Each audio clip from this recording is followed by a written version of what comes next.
So thank you all for the invitation to be with you on Friday afternoon in Egypt. And I'm sorry I was not able to make it to be there in person to see all of you.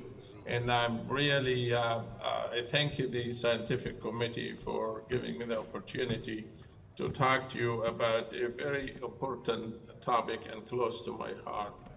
And I did not choose a topic, but the scientific committee and Dr. Borai asked me to give this talk. So I will try not to waste your time, and I hope this will shed some lights on what we need to do for organ transplantation in Egypt.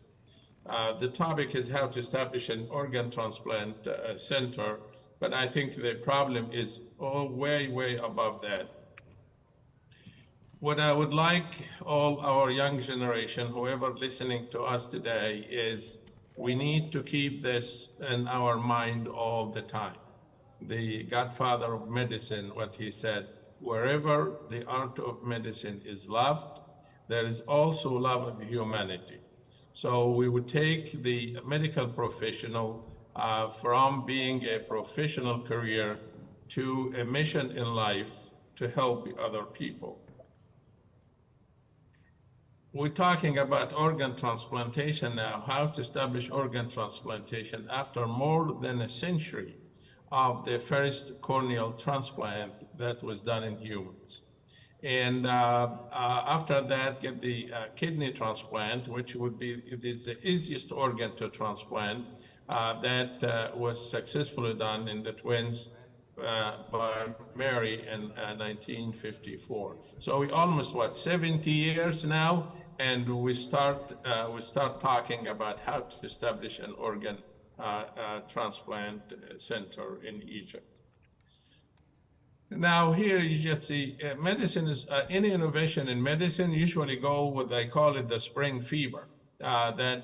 Mary, as you can see here in 84, get the kidney. The stars will get very jealous with the dedicated his life to do the first human liver and transplant. And you can see all the organs that pioneered by certain people trying to make it a clinical reality. Now, what about Egypt? What happened over the last 50 years? You can see here, we all know that Egypt is close to our heart, all of us, medical professional and non-medical professional. How can we help our people? Here, what I can see based on the history of organ transplantation in Egypt, you can see in your left-hand side, the late Professor Rashad Barsoum, who pioneered or advocated kidney transplant. As far as I know, I think he was a nephrologist, not a surgeon. And this is showing how the collaboration between the medical and surgical team can make a difference. On your right-hand side here, you can see Professor Muhammad Runaim, Rabbina Yadum Tul Umr, and he pioneered the kidney transplant in Egypt in the 70s. Now, what about liver transplant? These two lovely, usually you have one father, but I do have more than one father. And you can see here late Professor Yassin Abghafar and late Professor Farouk Izzat. I lived with both of them and their dream to establish a clinical liver transplantation in Egypt. I think we all should give both the credit. This is the medical professional, hepatologist, Dr. Yassin, as you all know him, and how he loved Egypt and how he was very passionate about developing liver transplant in Egypt. And Professor Farouk is an example of a surgeon. And you can see here, when we work together, medical and surgical, we can make the impossible. And this is the first generations that actually pioneered the live donor liver transplantation in Egypt. And because they have no other resources to do liver transplant except taking from a live donor. The late Professor Adil Husni, which I loved so much, he is an excellent surgeon. And also in the middle, as you can see, Dr. Ala Faiz, who was taken too quickly from us with the car accident. And ربنا يدينا طولة العمر الدكتور محمود المتيني, which also make a major role in the introduction of liver transplantation in Egypt. Now, this is the second generation, if I call them, and every one of them contributed significantly to save a lot of lives and establish live donor liver transplant in Egypt. You think we have more than 6 transplant teams in a different university and private hospitals, which is, I wish one day all these activities will be structured and organized and legalized to the way that we can serve more and more of the Egyptian community. This is what I see and communicate with most of them. This are the future of organ transplantation in Egypt. But we need to adopt them. We need to guide them to do the right thing for the right people and not worry about their how they live, their financial resources, etc. We need to make these people, give them all the opportunity to dedicate their life to advance the field of organ transplantation, not just only the liver or the kidney, but other organs.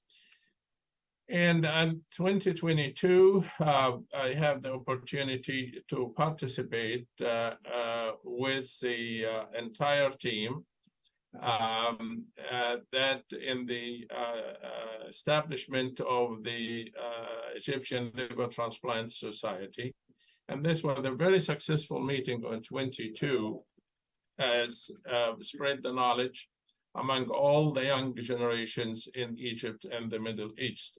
I must say, in 2010, which about 12 years earlier, Mahmoud al-Mitaini had a wonderful, single-handed, had a wonderful liver transplant meeting in Egypt. I still remember it. At the same time, the President Abdel Fattah al-Sisi take the initiatives to announce with Dr. Khalid Abdel Ghaffar, Wazir al-Sahha, the establishment of the largest organ transplant center in the Middle East and Africa. This is excellent, but is not gonna survive on its own. We have to have the infrastructure. Just building an institute and provide it with the state-of-art infrastructure, equipments, and etc., is not gonna take care of the patient. Here, what I think we need to make this initiative very successful, we need to establish an Egyptian Diseased Organ Legislation Act. I have been working with Dr. Khalid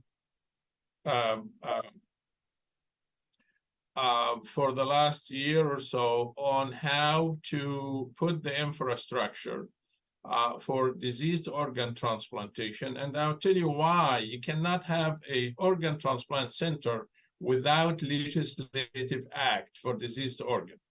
You can't cook without recipe. You can have the recipe, but you cannot cook without the material.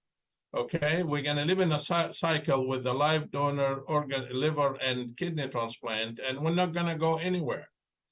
I looked at what I see. I will show you now. I looked at this. The People's Assembly officially passed the organ donation law in 2010, and I looked at every part of the this law, and that's not going to work out without a legislative act. And legislative act, I looked at it, was published in 2011, and it's definitely needs a major major revision to establish a diseased organ transplant programs or initiatives in Egypt. And I'm working on it right now with Professor Khalid, and has to go through the legislative. It has to go to whatever you want to call it now, Majlis al-Shab, Majlis al-Shuyukh. I know we change the name all the time. I cannot keep up with it. Why diseased organ donation is essential for us to talk about establishment of organ transplantation center.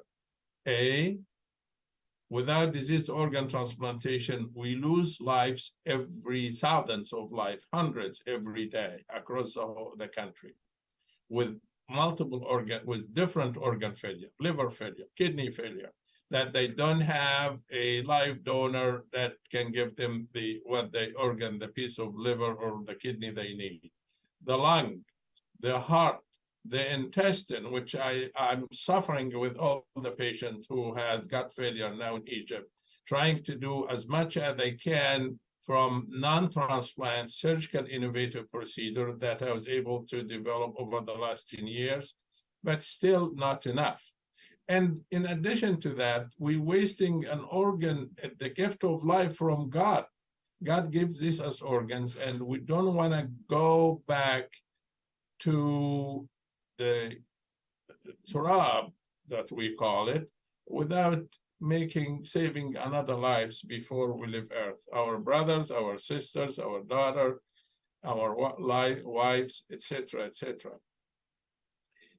Establishing a diseased organ transplantation program, one donor will save 8 lives. 8 lives that will die of organ failure. Heart, lung, gut, kidney, liver, all of the above.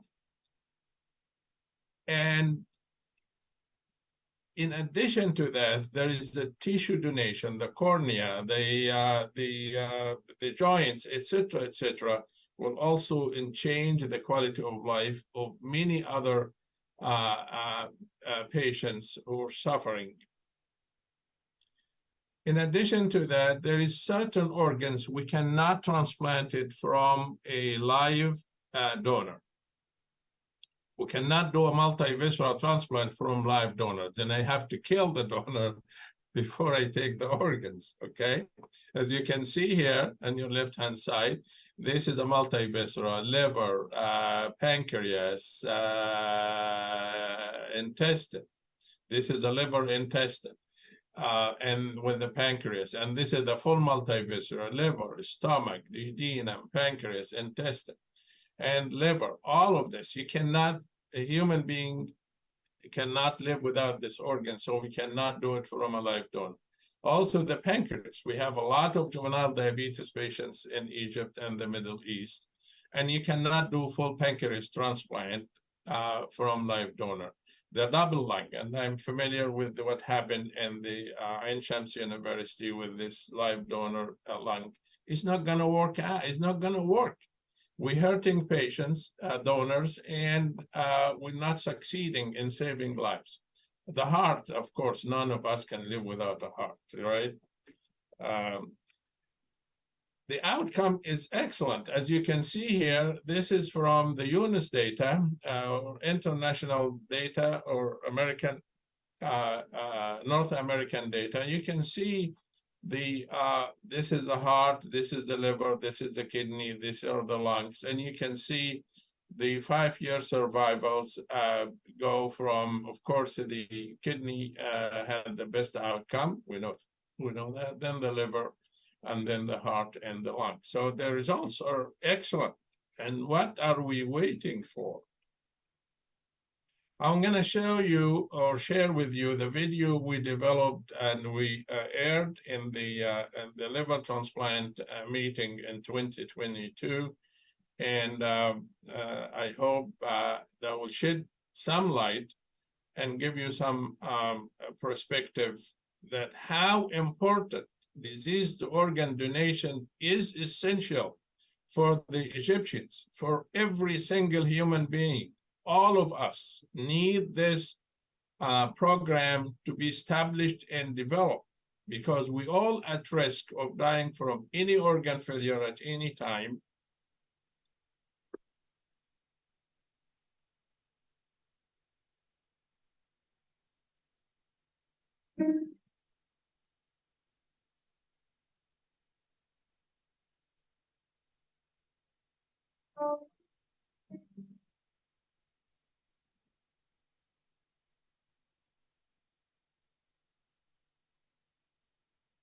هي هبة الحياة، حياة جديدة.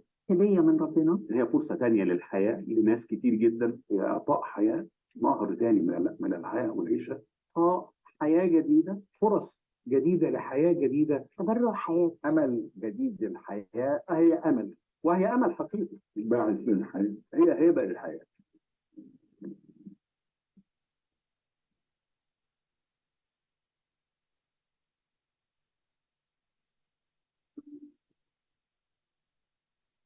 بدأت زراعة الأعضاء في سنة 1954 بأول زراعة ناجحة للكلى في البشر، وتلاها الكبد والقلب والرئة والبنكرياس والأمعاء، وكذلك أعضاء أخرى حديثا. زراعة الأعضاء تعتبر من أعظم معجزات الطب في القرن العشرين. زراعات الكبد بدأت في العالم لأول مرة سنة 67، لكن النجاحات الحقيقية كانت في نهاية السبعينات وبداية الثمانينات. هو دايما البداية بتبقى بأطفال، وزراعة الكبد في أصلها ابتدت بطفل. ستارزل في 1963 في أمريكا ابتدى بطفل أيضا. النجاح اللي حصل نتيجة إدراك القائمين على موضوع الزراعة أن الزراعة ليست عملية ولكنها برنامج متكامل، محتاج فريق متعاون لأعلى درجات التعاون، وده حصل في مستشفيتين تقريبا في نفس الوقت في 2001. زراعة الأعضاء وصلت لمرحلة جميلة جدا، فمثلا مرضى كانوا جم المستشفى بتاعتنا 36 سنة ماضت، وكانوا في حالة يوصى لهم مش هيعيشوا أسبوع، والنهارده لسه عايشين 36 سنة، وكانت حاجة جميلة جدا. في المنصورة هنا فيما يختص بنقل الكلى، احنا عملنا اعتقد فوق ما يزيد 3200 حالة لغاية دلوقتي. زراعة الكبد بدأت في مصر بمحاولة من متبرع حي معهد الكبد القومي سنة 91. فتعملت زراعة كبد في مصر، ابتدت في كذا سنتر، في الأول واحد أو اثنين، وانتشرت في الجامعات، وبقى فيها مراكز كتيرة جدا بتزرع كبد. الدولة المصرية لها باع طويل منذ بداية عمليات زراعة الأعضاء في خمسينات القرن، ويعني بدأت في مصر في التسعينات، ثم يعني بدأت بشكل رسمي وبشكل أكثر علميا في بداية 2001 و2002. منذ هذا التاريخ الحقيقة تكون من خلال الجامعات المصرية والمراكز المتخصصة فرق عمل كثيرة جدا في مجال زراعة الأعضاء. تكونت فرق، أقدر أقول إن الفرق متمكنة جدا في مصر في عدة مراكز، ونجحت الخبرة المصرية بدرجة كبيرة جدا، وأصبحت نسب النجاح المصرية توازي النسب النجاح الخارجية. في عام 2010 وافق أخيرا البرلمان المصري على التبرع بالأعضاء من حديث الوفاة، لكن للأسف لم تحدث أي مجهودات بعد ذلك. The burden of disease of kidney failure and liver failure in Egypt is very high. It's profound. Transplantation can derive organs from the people who have died in the hospitals and provide then a very good source of organ transplants for people with kidney and liver failure. في احتياج شديد زراعة الأعضاء في مصر، في ناس بتقاسي وناس بتموت من كل الأعمار، أطفال وشباب وناس في عز عمرهم، لأن ما عندناش زراعة أعضاء في مصر، ودي حاجة محزنة. لما شفنا عيانين عاوزين يزرعوا من كبد من حي، دخلوا المستشفى بره 2 و3 مش لاقيين تبرع وماتوا قدامنا. احنا عندنا قيمة انتظار 6 أشهر. التحدي الخطير اللي بيواجهنا في مصر هي الفجوة الكبيرة ما بين أعداد الحالات التي تحتاج إلى زراعة كبد وكلى وأعداد المتبرعين الأحياء. المستعدين للتبرع والمناسبين للتبرع. حقيقة هو المتبرع هو أصعب حلقة في زراعة الكبد، والجزء اللي محتاج من فرق زراعة الكبد اهتمام عالي جدا في التحضير وفي العملية وما بعد العملية. إحصائيات هذا العام أثبتت تحقيق زرع أكثر من 1,000,000 عضو في الولايات المتحدة منذ بداية زراعة الأعضاء. المنظومة الأمريكية في زراعة الأعضاء من متبرع حديث الوفاة هي منظومة في غاية الانضباط والشفافية والعدالة. زراعة الأعضاء مشروع قومي بالدرجة الأولى، وبالتالي مشاركة الدولة ماديا معنويا عن طريق القوانين والإجراءات لدعم نظام زراعة الأعضاء كان سبب مهم جدا في نجاح زراعة الأعضاء في أمريكا. عدد العمليات اللي في الزراعه اللي بتجرى مثلا في الولايات المتحده الامريكيه عاليه جدا، وفي اوروبا ايضا متقدمه جدا، وفي الدول اللي حوالينا متقدمه جدا. اسبانيا من اكثر الدول، او هي اكثر دوله في العالم فيها نسب تبرع من اشخاص حديثي الوفاه بالنسبه لدول العالم كلها، بما فيها امريكا وروسيا. إن الأطفال حتى كانوا في إنجلترا ابتدوا يتكلموا عن التبرع، فالناس قالوا لهم أنتوا أطفال بتتكلموا إزاي؟ قال لا أنا عايز أتبرع بأعضائي عشان ننفع المجتمع. لقد تم حتى الآن زراعة 21,000 كلى وأكثر من 5,000 كبد في 30 مركز كلى، وبمجهود 6 فرق مصرية لزراعة الكبد. متبرع في منتهى الأهمية بالنسبة لنا، واحد هيتبرع بجزء من كبده لأحد أقاربه، عملية بتحتاج مننا شغل مع هذا المريض، نتأكد تماما إنه مش تحت أي ضغوط وإن هو متبرع بكامل إرادته. في مفهوم خاطئ عند بعض الناس ان عندما ناخذ عضو من متبرع حديث الوفاه يتم تشويه الجسد او الاضرار به اثناء او بعد العمليه، وهذا مفهوم خاطئ.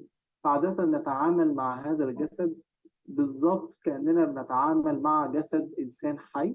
من أهم الحاجات في زراعة الأعضاء من أشخاص حديثي الوفاة اللي بنتكلم هو الحقيقة الشفافية المطلقة. لما بتيجي تزرع من أشخاص حديثي الوفاة بيبقى عندك قوائم انتظار، هذه قوائم الانتظار معلنة ما فيهاش مجاملات، وبتختار المرضى اللي على قوائم الانتظار دي عن طريق الضرورة الطبية. روابط الميكنه وربط شبكه زراعه الاعضاء على مستوى مصر بالكامل هي ضوابط مؤمنه بشكل كبير جدا، مراقبه بشكل كبير جدا، لا يوجد لها اي شك في اختراق او في ممارسات سيئه. يتبقى فقط ان احنا يكون عندنا هذا الايمان والعقيده ان احنا بنعمل للصالح العام، وده اللي ان شاء الله نقدر نعمله. رجال الأديان كلهم موافقين طبعا، ودي حاجة يعني معروفة إن الشيخ الأزهر والبابا بتاع الكنيسة واليهود كلهم موافقين إن إنقاذ الحياة حاجة مهمة جدا. الرأي الديني حسن، سواء احنا قعدنا 10 سنين نتكلم مع الازهر ومع الكنيسه المصريه وخلافه الى ان طلع القانون. من الناحية الدينية ما فيهاش مشكلة خالص، لأن الدم بيحصل له تجديد حتى تستمر الحياة، وبالتالي الكبد بيحصل بيه تجديد. فبالقياس في الدين نقل الدم ونقل الكبد من متبرع حالات. ومن أحيا نفسا قد أحيا الناس جميعا، يعني دي حاجة ديننا بيحث عليها. إن زراعة الأعضاء من حديث الوفاة لها مزايا وفوائد عديدة. إنها الحل الوحيد في الوقت الحالي لمواجهة الأعداد المتزايدة والمتراكمة من المرضى المصابين بفشل الأعضاء. حجم المشكلة في مصر إن إحنا حوالي عندنا 100,000 مريض في احتياج لزراعة كبد، فالنقل من الأحياء لن يغطي أبدا احتياجات مصر. يعني زراعة كبد الأحياء ده مقلل العدد اللي بتزرعه، لأنك أنت عشان تجيب متبرع وتدور وينفع ويطلع عنده مرض أو ما يطلعش عنده مرض وطوله وسنه ووزنه، كمية تحليلات كتيرة جدا، وساعات عشان تجيب متبرع تشوف 10 متبرعين عشان تلاقي واحد. لابد من عمل حملة قومية للتوعية بزراعة الأعضاء. طبعا ده فكرة جديدة جدا على الشعب المصري، ولابد انه يكون هناك حملة واسعة لتوعية الشعب عن أهمية زراعة الأعضاء. انت لا تملك في نفسك الكثير، ولكن بإرادة ربنا ممكن انك انت تعمل فرق كبير جدا، تغير من حياة انسان وتغير من حياة أسرة ومجتمع. لقد أسعدنا حديثا مبادرة السيد رئيس الجمهورية على إنشاء مركز مصري متخصص لزراعة الأعضاء. هذا المركز المتخصص هيبقى نقطة جذب كبيرة جدا للعلماء والمتخصصين من داخل مصر ومن خارج مصر للعمل به. كمان هيبقى نقطة تعليم وتدريب وأبحاث للمنطقة بالكامل. ومن هنا كان وجود هذا المركز داخل المدينة الطبية بمعهد ناصر إن شاء الله هيكون نقلة نوعية في هذا التخصص الهام جدا. كان قرار الحقيقه مطلوب في هذا الوقت جامد جدا، وجه في وقته اللي احنا محتاجينه. هذا الدعم اكيد هيكون له اثر كويس قوي، ان احنا باذن الله نبتدي قريب، وباذن الله يبدا الموضوع ده يخدم عدد كبير جدا من المرضى، وان احنا إن الرئيس يكون يعني بيدعم هذا الموضوع وبيحفز اللجنه العليا لزراعه الاعضاء على الاستمرار وتكمله هذه القصه اللي ابتدت من 2010. اتخيل الموضوع ده ان شاء الله هيكون له امباكت قوي جدا جدا على المجتمع الطبي بصفه عامه وعلى فرق الزراعه بصفه خاصه. أي إنسان أيا كان وسطه وثقافته ومعرض أن يكون يحتاج في يوم من الأيام إلى حياة جديدة، إلى زراعة عضو. فإذا الإنسان فكر إن ده ممكن يكون أقرب واحد ليه لا قدر الله، أو هو نفسه شخصيا، هيبقى شكل التفكير مختلف. ربنا اداني كبد عشت بيه النهارده داخل في 29 سنه. بعد كانوا بيقولوا قدامك 3 اشهر. من اسمى درجات العطاء ان حد يتبرع بجزء من كبده او يتبرع بكليه من كليته لاحد اقاربه. ما فيش اعلى من كده درجه من درجات العطاء والايثار كمان. سبحان الله، يعني في حد كان بيموت فعلا بيعيش بصحة وبيعيش كويس. احنا شعب معطاء، فهو ده يمشي قوي مع اخلاقنا وطباعنا وصفاتنا، لانه اساس المنظومه دي هي العطاء. بفضل الله بعد اتمام الزراعه يكون قدامك شخص جديد كأن هو اتولد في اليوم ده. انت بتشفي ناس ما عندهاش اي فرصه ثانيه للشفاء غير عن طريق زراعه الاعضاء. الحقيقه بتبقى لحظه من اسعد اللحظات اللي اي طبيب واي جراح يسعد بها ويحمد ربنا انه اداله هذه المهنه المهمه الساميه اقدر اقول. ليس هناك أعظم عند الله من إحياء النفوس. من أحيا نفسا فكأنما أحيا الناس جميعا. في زراعة الأعضاء يولد الإنسان من جديد.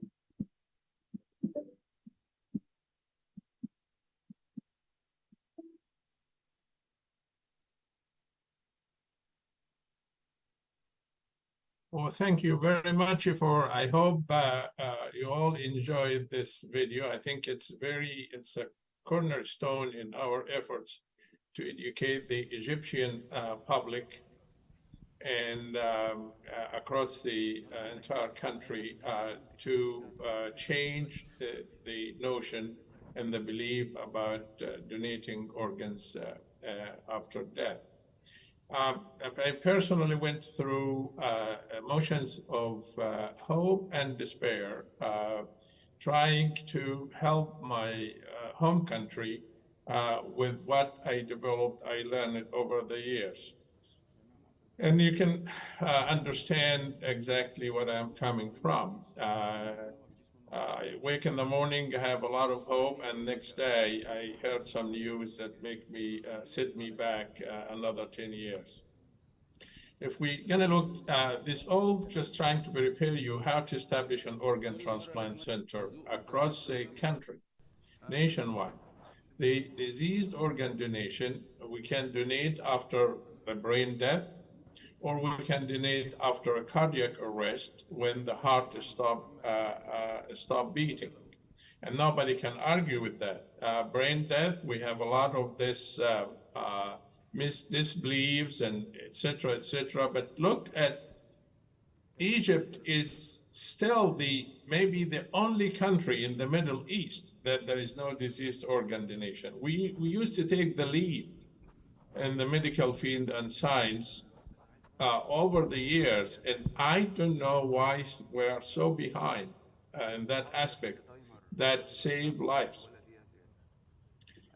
We have to establish an organ procurement organization in different locations, depends on the geographic distribution of the major centers in Egypt, and to capture every brain or cardiac arrest death.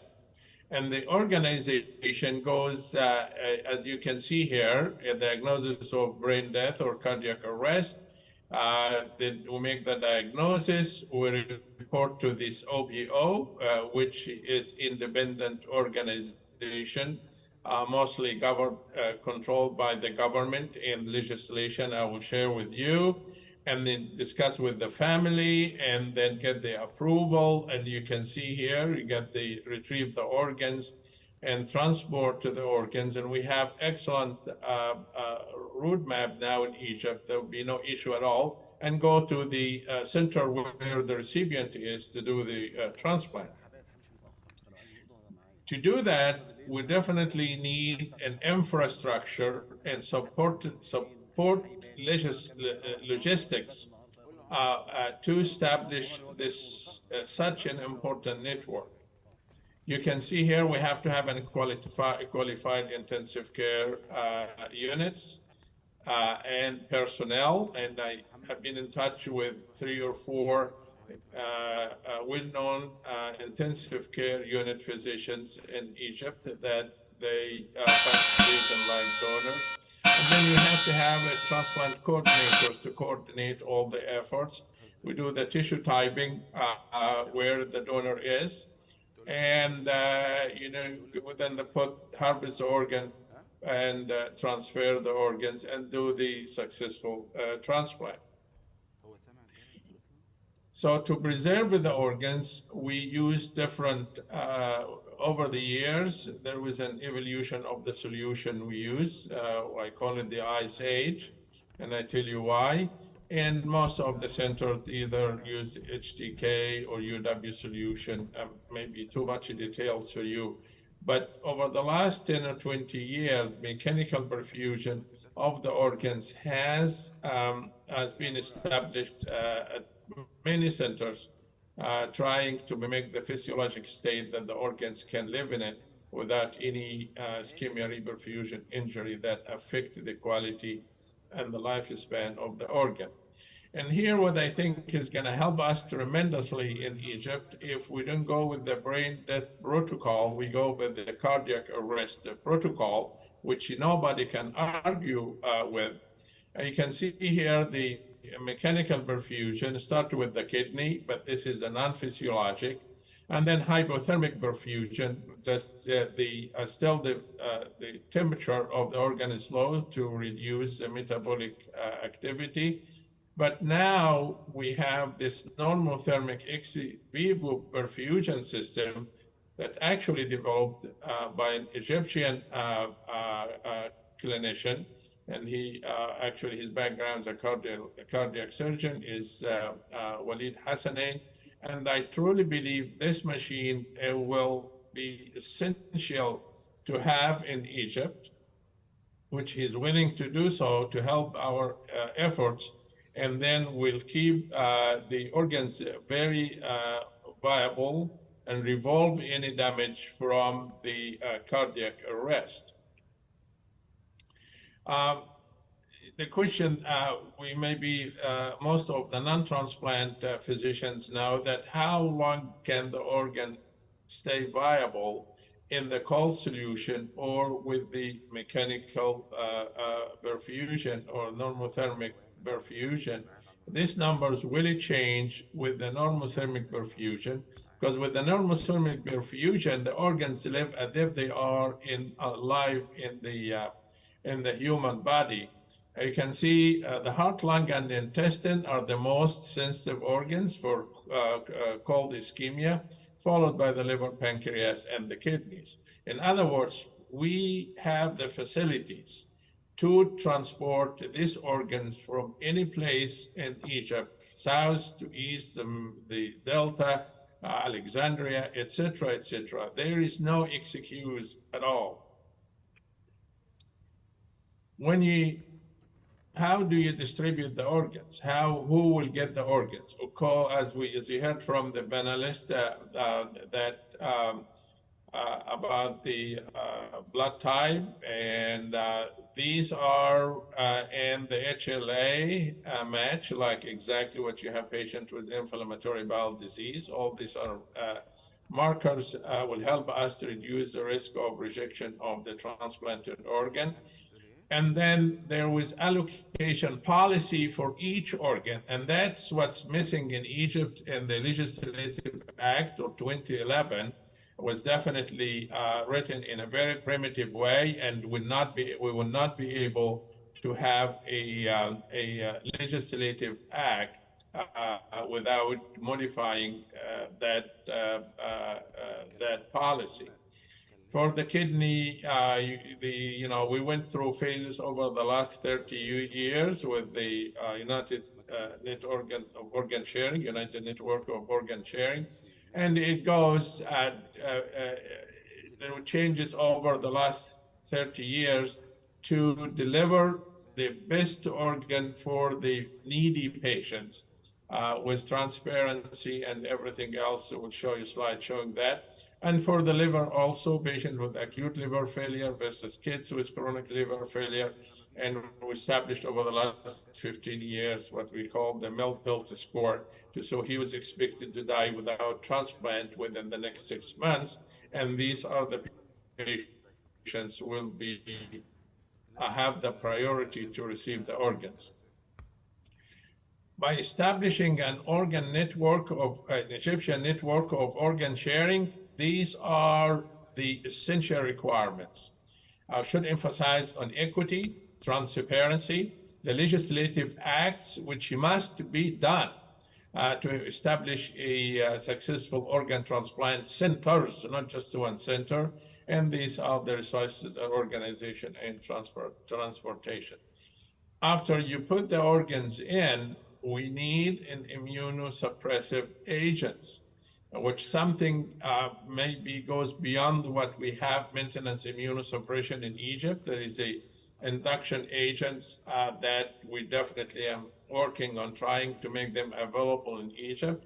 But the HLA and the blood type and the HLA mismatch are the major player to allow allograft or acceptance of the transplanted organs. This is the evolution of the immunosuppression from the 60s until now, and that is what's behind the transplant being a clinical reality. These are the 3 important drugs really we need to have in Egypt, at least for me to do even live donor small bowel. The immunoglobulin, the thymoglobulin, the altuzumab, and the tacrolimus and the maintenance therapy. I was in the right place at the right time, and I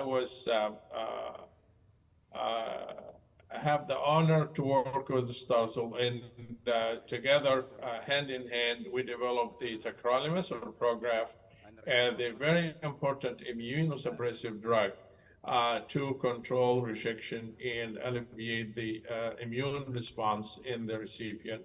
And that's actually was behind my efforts to make intestinal multivisceral transplant a clinical reality. Hopefully one day we will have what we call transplant tolerance. We don't have to give the patient any anti-rejection medications.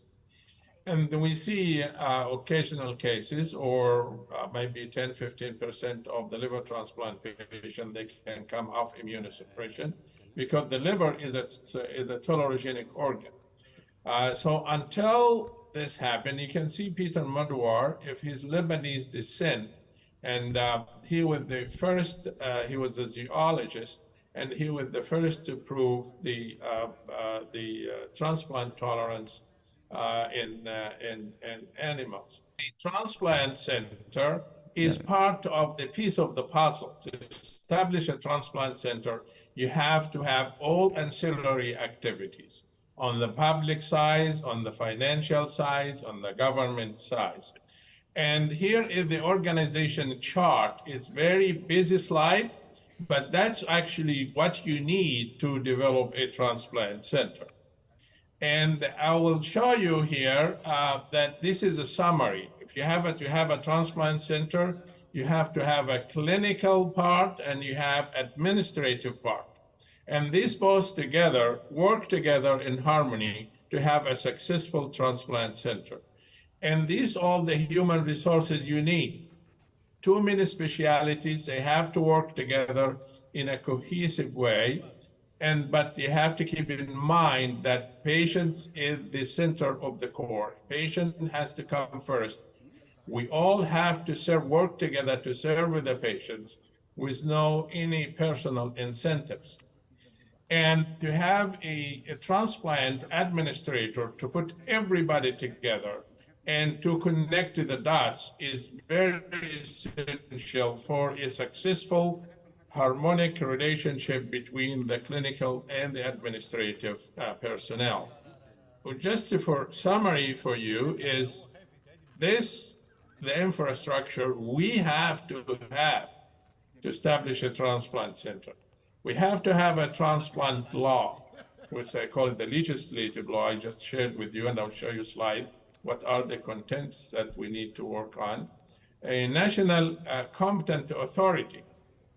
Everything has to be governed by laws and regulations, and including the organ donation, the allocation of the organs, and the transplant centers. Here is what you really need, like what the United States did in 1984, when most surgeons and physicians never agreed on one thing, and that is live forever and continue. And will happen in Egypt unless I see it every day in Egypt, unless you have an organ transplant act that regulate the behavior of the human being, we will never be able to have a successful transplant centers. Okay, as you can see here, I didn't need to read it for you, but that is all scientific registry, support from the government, create, as I shared with you in full details about OPOs or Organ Procurement Transplant Network, and also some law for punishment and incentives. Cohesive multidisciplinary organization is very essential. And I tell all my colleagues at all the sectors of the healthcare in Egypt, universities, Minister of Health, private sectors also has to be regulated if you really want to do diseased organ transplant. Here are the major players that we need the collaboration of all of these logo centers that work together and establish a national program. Public education is very essential because we will never succeed to help the Ibn Sharia and Masri without educating them about organ transplantation and how important to donate organs at time of death. And translational research, because each community has its own different requirements, and what what we can do in the United States may not be able to do in Egypt. So we have transformed the knowledge we had over the years to fit with the Egyptian community. Ethical regulations are very essential. And I'm not gonna go through all of the above, but this is a very, very important, this ethical regulation to be adopted and firmly applied in Egypt. That is maybe my last slide. I would like to thank my team at the NAS Hospital, and we're working tirelessly trying to establish what we talked about. And this will never happen without having a legislative act in Egypt to regulate diseased organ donation and organ requirements for an organ transplant center. I thank you all, and I'm sorry I took too much of your time, but I thought that's very important to give all of us this message. And hopefully by the effort of all of you and spreading the knowledge this is, to me, what we talked about for the last 30 or 40 minutes or 50 minutes are really essential for the future of organ transplantation in Egypt. Thank you all. Thank you very much, Professor Kareem Abu-Elmagd. It's really an honor to have you in the Congress and to be our honorary president since the beginning of this conference. And we are really sorry for delaying you. We are here, are enjoying the lecture you are giving, and we know how busy you are.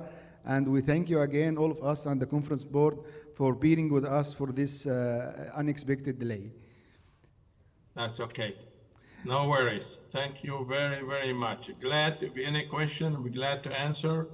And you guys keep up with the excellent work. And this yearly meeting, I think it's very important educational and scientific meeting that I am proud of all of you and keep up with the good work.